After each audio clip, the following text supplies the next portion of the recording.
నమస్కారం. ముఖ్యంగా మా తాతగారి ఊరు రామవరంలో ఉన్న ప్రతి ఒక్క ప్రజానికానికి మీ మనవాడుగా మీ తమ్ముడుగా మరొకసారి మీ అందరికి కూడా ఈరోజు పిలిచి మీ అందరితో ఉండడం చాలా ఆనందంగా ఉంది. నర్సిపూర్ ఉన్న సొంతూరు అయితే తాతగారి ఊరు. ఈ ఊరికి కూడా చిన్నప్పుడు చాలా ఎక్కువసార్లు వచ్చేవాడిని. అప్పుడు మీరు ఎవరిని గుర్తుపట్టలేకపోయింది, ఎందుకంటే నా పని ఏంటంటే పొలంలోకి వెళ్దాం, ఇంటికి వెళ్దాం, ఆడుకోవడమే. కాకపోతే ఈ ఊరికి నాకు ఏదో రాసిపెట్టి ఉంది ఏదైనా చేయాలని. అందుకనే ఇందాకలా వేణు గారు అలాగే ఫ్రెండ్ సత్యం గారు కూడా మాట్లాడున్నారు. ఢిల్లీలోకి ఈ ఊరికి రికగ్నైజేషన్ కావాలి. మనకి చాలా పంచాయతీలు ఉన్నాయి లేవమ్మా, బోల్డ్ పంచాయతీలు ఉన్నాయి కదా.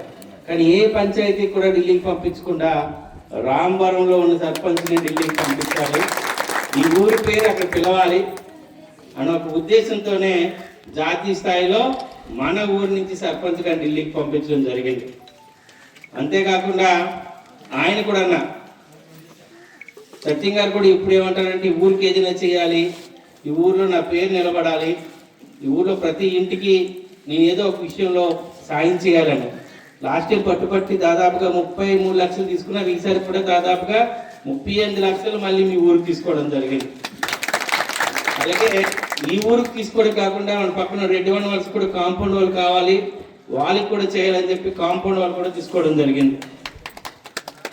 అయితే ఈరోజు కార్యక్రమం పట్టాదారు పాస్బుక్ మనం ఈరోజు పంపిణీ కార్యక్రమం. ఈ బుక్ని మీ యొక్క యజమానపు హక్కు కింద మనందరం కూడా ఇవ్వడం జరుగుతుంది. ఇంతకుముందు మీ దగ్గర పాత పుస్తకాలు ఉన్నాయి కదమ్మా అందరి దగ్గర, అందులో ఎవరి ఫోటోలు ఉండేవి? బుక్ మీది, ఫోటో ఎవరిదే? ఇప్పుడు ఈ పుస్తకంలో ఎవరైతే పట్టాదారు ఉన్నాడో వాళ్ళ ఫోటో తప్ప గౌరవ ముఖ్యమంత్రి ఫోటో కానీ, లోకేష్ గారి ఫోటో కానీ, ఇంకా పక్కింటి ఫోటో కానీ, ప్రభుత్వం సైకిల్ గుర్తు కానీ, సైకిల్ మా తెలుగుదేశం రంగు కానీ ఎక్కడైనా ఉందా? అంటే ప్రభుత్వం ఎంత జవాబుదారీతనంగా ఉందని గమనించాలి. గత పుస్తకంలో మీరు ఇప్పితే వాళ్ళ పార్టీ కలర్లే ఉంటాయి. ఆయన పెద్ద ఫోటో మధ్యలో వేసుకుని నవ్వుతూ అంటుంటాడు. ఉన్నాడా లేదా? బుక్ మీది మీ తాత హక్కు, నీ తండ్రి హక్కు, మీ భర్త పుస్తకాల్లో మీ బుక్కుల్లో ఆయన ఫోటో, మీ ఫోటో కన్నా ముందు ఆయనదే ఫోటో. కానీ ఈ బుక్ ప్రభుత్వం వచ్చిన తర్వాత మీ అందరికి ఒకే మాట చెప్పాం, ఎవరైతే హక్కుదారులు ఉన్నారో వాళ్ళ ఫోటోనే ఉండాలి, ఎవరైతే హక్కుదారులు ఉన్నారో దానికి రాజముద్ర ఉండాలి తప్ప మరొక వ్యక్తి ఫోటో ఉండకూడదని గౌరవ చంద్రబాబు నాయుడు గారు చెప్పారు. చెప్పినట్లనే ఈ బుక్ ఇవ్వడం జరిగింది. ఈ బుక్ ఒక ప్రత్యేకత ఉంది. ఇక్కడ 2 స్కాన్లు ఇచ్చారు చూసారమ్మా. ఈ స్కాన్ చేయగానే బుక్ చిరిగిపోయినా ఒకవేళ పోయినా మొదటి పేజీలో ఈ స్కాన్ ఉంది కదా, ఈ స్కాన్ కొట్టగానే మొబైల్లో మీ యొక్క ఫోటో ఇవన్నీ కూడా ఈ ఫ్రంట్ పేజ్ వచ్చేస్తుంది మీ దగ్గరికి. లేదు మీ పొలం మర్చిపోయారు ఎక్కడ ఉందో, మీ నెక్స్ట్ తరం మర్చిపోయారు మీ పొలం ఎక్కడ ఉందో, 4-5 పేజీల్లో ఈ స్కాన్ కనబడుతుంది కదా.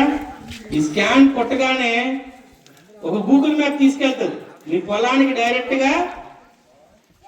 ఈ స్కాన్ మీరు చేయగానే పొలానికి డైరెక్ట్గా దారి చూపిస్తుంది మీ పొలం ఎక్కడుందో. అంటే ప్రభుత్వం ఎంత బాధ్యతగా పనిచేసింది చూడండి. నెక్స్ట్ తరాల కోసం ఉపయోగపడడానికి కోసం మీ పొలం ఎక్కడుందో చూపించడానికి ఈ స్కాను. ఒకవేళ పొరపాటున మీ బుక్ పోతే చిరిగిపోతే ఈ స్కాన్ చేసినా చాలు, మీ యొక్క పాస్బుక్ ఫ్రంట్ పేజ్ ఇమీడియట్గా వచ్చేస్తుంది. ఇది ప్రభుత్వానికి. అంటే ఇంతకు ముందు మీరు అందరు గమనించుంటారు, 2019 నుంచి 24 వరకు మీ ఇంటి చుట్టూ మీ ఇంటి పైన విపరీతమైన ఫోటోలు ఉండేవి. మీ గోడల పైన ఫోటోలు ఉండేవా? మన ఇంటి దిష్టి బొమ్మలు పడ్డా మానేసిన ఫోటోల వల్ల మీ తలుపుకి, మీ గోడకి, మీ గేట్కి ఇంతకుముందు జగన్ ఫోటోలే ఉండేవి. బాత్రూమ్ గోడకు కూడా ఎట్టివారు లేదా, దొరికిందని చెప్పి బాత్రూమ్ కూడా అంటించేసేవారు. ఎవరైతే అంత దారుణమైన పరిస్థితి. మన ప్రభుత్వం వచ్చిన తర్వాత మీకు స్టిక్కర్ అంటించడం జరిగింది ఎక్కడైనా? ఏ ఫోటోనే పెట్టడం జరిగిందా? మీ పొలాల్లో ఒక రాళ్ళు వేసాడు, సర్వేరాళ్ళు ఎవరి ఫోటోలు ఉండేవి? దేనికి పెట్టాడో తెలుసా? రాష్ట్రాన్ని ఆల్మోస్ట్ అన్ని విధాలుగా నాశనం చేశాడు, ఖజానా మొత్తం ఖాళీ చేశాడు. మిగిలిపోయింది ప్రజల సొమ్మును ఎలాగైనా ఎలాగైనా తీసుకోవాలని. ప్రజల సొమ్మును ఎలా తీసుకోవాలి, దీన్ని చట్టబద్ధంగా చేయాలని ఆలోచించాడు.